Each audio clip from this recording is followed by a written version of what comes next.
E aí, pessoal, eu fiz aqui um vídeo que é só uma introdução ao livro Sagarana do Guimarães Rosa. Vocês vão ver que o livro Sagarana ele tem 9 contos, alguns se assemelhando, né, a uma novela, um pouquinho mais longos. E eu fiz a videoaula dos 9 contos. Só que eu vou colocando aos poucos aqui, eu estou ainda gravando, tá? E vou colocando tudo numerado conforme o livro numerou. Só que antes eu quero fazer um vídeo de introdução aqui, tanto é que eu estou botando como número 0, né, na verdade, porque eu quero trazer aspectos importantes da obra antes de adentrar em cada conto, tá? Reparem que tem a capa original aqui da primeira edição, tem até uma dedicatória do Guimarães Rosa ali, Rio de Janeiro, 26 de abril de 1946.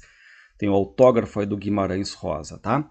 Bom, então antes de entrar na obra, alguns dados biográficos pequenos, né, desse gigante escritor aqui. O João Guimarães Rosa, ele nasceu em Cordisburgo, município de Minas Gerais, em 27 de junho de 1908 e acabou falecendo no Rio de Janeiro em 19 de novembro de 67. Qual é o detalhe? Ele foi escritor, foi diplomata, foi médico, sabia 21 idiomas, foi membro da Academia Brasileira de Letras, foi então o imortal da academia, tem até uma foto dele ali na posse e tudo mais. Só que qual é o fato curioso da academia? O Guimarães ele sempre foi extremamente místico. E aí ele foi eleito em 63 para a Academia Brasileira de Letras, só que ele diz o seguinte, eu não vou tomar posse, porque se eu tomar posse eu vou morrer, e ele espera 4 anos para assumir a cadeira dele na Academia Brasileira de Letras, ou seja, ele assume em 67, e estas coincidências da vida, né, 3 dias depois ele acaba falecendo. Bom, aqui reparem as obras dele, né, Sagarana, que é a obra de estreia, depois tem Corpo de Baile, tem Grande Sertão Veredas, o maior romance da história do Brasil, Primeiras Histórias, Campo Geral, Tutameia, Estas Histórias, Ave Palavra, Magma, antes das Primeiras Histórias. Reparem que tem muita coisa póstuma dele, porque eram livros, anotações, alguns até que ele não gostava, que ele achava assim de qualidade inferior, mas enfim, vieram a público, tá? No caso aqui a gente vai se dedicar ao Sagarana, alguns aspectos da obra de estreia dele que está sendo pedido, né? Os 9 contos aqui, tá? Então Sagarana, lembrando, é uma obra de 46, é a obra de estreia do Guimarães Rosa, só que 10 anos antes, lembrar que em 36 teve a primeira versão do Sagarana. Não tinha 9, tinha 12 narrativas. E o Guimarães Rosa ainda assinava, né, por pseudônimo, via ator, e participou de concurso, tirou segundo lugar, inclusive um dos jurados era o Graciliano Ramos, e aí o Guimarães Rosa acaba reformulando algumas narrativas, tira 3, antes eram 12, ficam 9, e aí qual é o detalhe? Sagarana é uma palavra que o próprio Guimarães Rosa criou, é um neologismo, porque vem da palavra saga, que é uma expressão nórdica que significa lenda, e juntou com a terminação tupi chamada arana, que significa a maneira de, ao modo de, ou seja, sagarana é a maneira de uma saga, ou seja, semelhante a uma saga. Aqui eu botei no livro Sagarana, nós temos 9 narrativas, tá? Eles podem dizer que são 9 contos longos, ou 9 contos, alguns se assemelhando à novela. Se a gente pegar A Hora e a Vez de Augusto Matraga, ele é gigante, tá? Mas reparem que eu botei aqui, ó, O Burrinho Pedrezo, número 1, narrado em terceira pessoa, A Volta do Marido Pródigo, terceira pessoa, Sarapalha, terceira pessoa, Duelo, terceira pessoa. Cuidem agora, Minha Gente, São Marcos e Corpo Fechado são em primeira pessoa. Conversa de Bois, terceira pessoa, A Hora e a Vez de Augusto Matraga, terceira pessoa. Reparem que o predomínio é de narrativas em terceira pessoa. Então, entendam, eu vou fazer uma videoaula de cada um destes contos aqui, numerando. 1, O Burrinho Pedrez, 2, esse aqui entra como número 0, né, porque é um vídeo de introdução, certo? Bom, quando a gente estuda Guimarães Rosa, o que sempre vem à mente nossa? Sertão, linguagem, forma.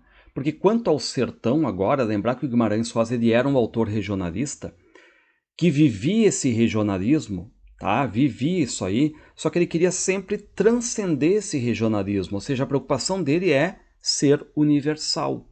Então o que fazia o Guimarães? Ele não ficava ali só querendo inserir o regionalismo pelo regionalismo. Ah, só vou inserir os costumes locais e tudo mais. Não, ele insere isso com talento, com a vivência, porque ele, Guimarães, também fazia isso, ele vivia isso, fazia excursões, era vaqueiro. Reparem a foto, tomando cafezinho ali, ouvia as histórias de todos esses capiaus, esse pessoal todo do mundo rural, certo? Andava a cavalo, ou seja, era aquele cara que tinha uma cabeça genial, 21 idiomas, médico, diplomata, autor consagrado, mas ao mesmo tempo ele vivia esse mundo humilde, esse mundo aventureiro muitas vezes aqui, e dali ele recolhia as grandes histórias, essa é a verdade, tá?